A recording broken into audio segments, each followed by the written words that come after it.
ବିଜେଡିର ଦ୍ୱିତୀୟ ପର୍ଯ୍ୟାୟ ବିଧାନସଭା ତାଲିକାରେ ଅଛନ୍ତି ତିନି ନୂଆ ଚେହେରା अंकित जेना रूपेश पाणिग्राही और दीपाली दासଙ୍କୁ टिकेट ଦେଇଛି ଦଳ ଯଦିଓ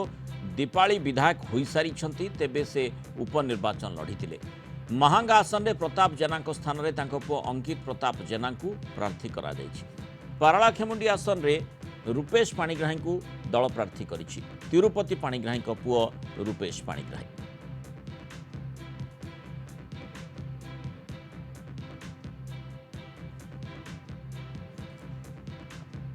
तेणु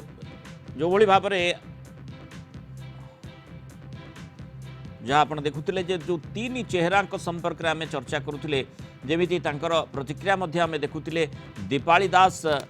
जदिओ उपनिर्वाचन में सी निर्वाचित होते भल मार्जिन रे जीति टंकधर त्रिपाठी विपक्ष में छिड़ा होते किंतु दीपाली दास जो कॉन्फिडेंस सहित निर्वाचन लड़ीते से बीजेडी सुप्रीमो पुणी थे भरोसा करिसेंती।